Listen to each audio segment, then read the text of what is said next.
Now that the election is over and we soon will have a new president in Donald Trump in January of 2025, it's time to discuss the future of the real estate market and what the housing market might look like under a Trump administration. My goal in this video is not to discuss if I personally agree or disagree with President Trump and his ideas, but to explain to you Trump's plan for the housing market so that you could be educated and prepared. But of course, if you agree or disagree with any of Trump's proposed housing plans, please share them in the comments below.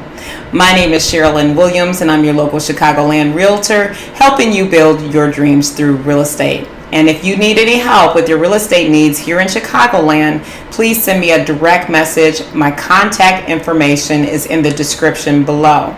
And also, please smash that like button and subscribe to my channel to get more valuable real estate content every week. Okay, I want to discuss the four major plans that President Trump is proposing to make housing more accessible and affordable for all home buyers. The top thing that Trump wants to tackle is the housing shortage that we have here in America for almost the past 5 years.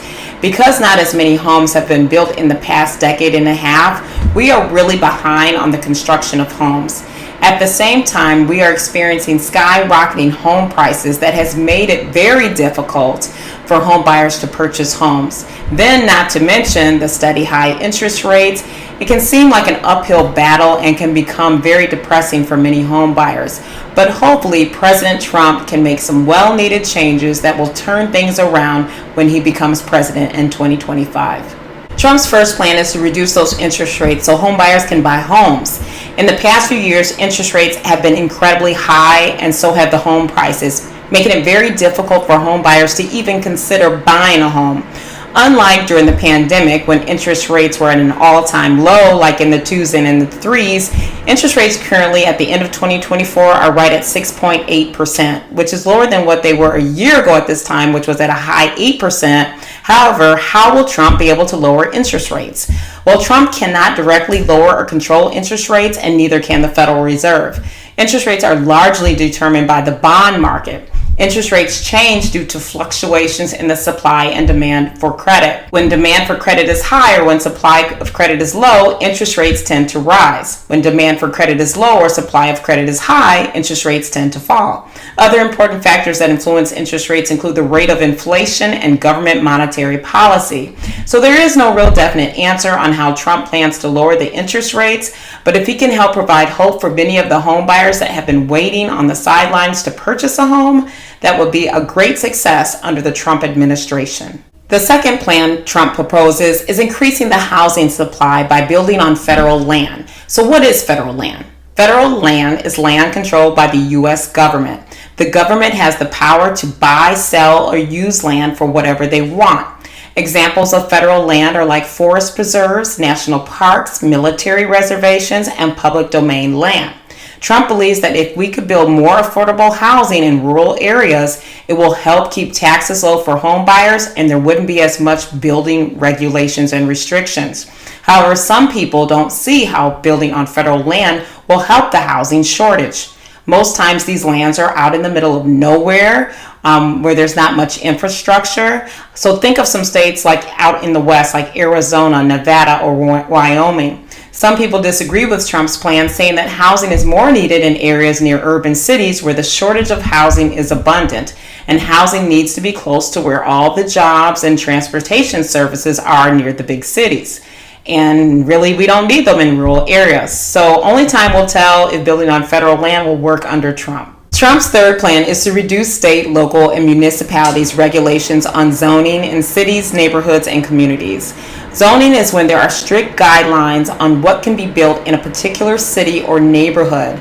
By having regulations on what can be built, it protects the safety of the people in the neighborhood or city. For example, in a residential neighborhood of single-family homes, the people that live there would be quite upset if a developer came along and wanted to build a large skyscraper next to their single-family homes in their neighborhood. That would make a lot of people angry, and there probably would be some backlash.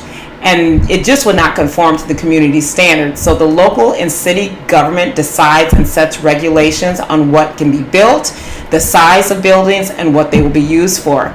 Some people believe that reducing regulations on homes could be dangerous because some builders may cut corners in building and become more lax, which could have negative consequences for a homeowner and the community at large. The fourth plan that Trump proposes is charging tariffs on countries for imports. He wants to charge a 20 to 30% tariff on most countries that import goods from the U.S., and he wants to place a higher tariff of 60% on China. He is hoping that placing higher tariffs will boost American business. Some economists feel this will create a trade war and much of the cost will fall onto American consumers. The fifth is deportation of undocumented immigrants to allow more housing supply for tax-paying American citizens. Some builders and economists feel this would be a terrible idea because 30% of illegal immigrants do most of the jobs in construction and building homes in America. Builders fear that if these workers are deported, there will be no one to do these jobs. There are just not enough workers in the trade fields like there once was in the past, so who would do these construction jobs? Trump's Vice President pick J.D. Vance states that these construction jobs could go to American citizens and not people living here illegally.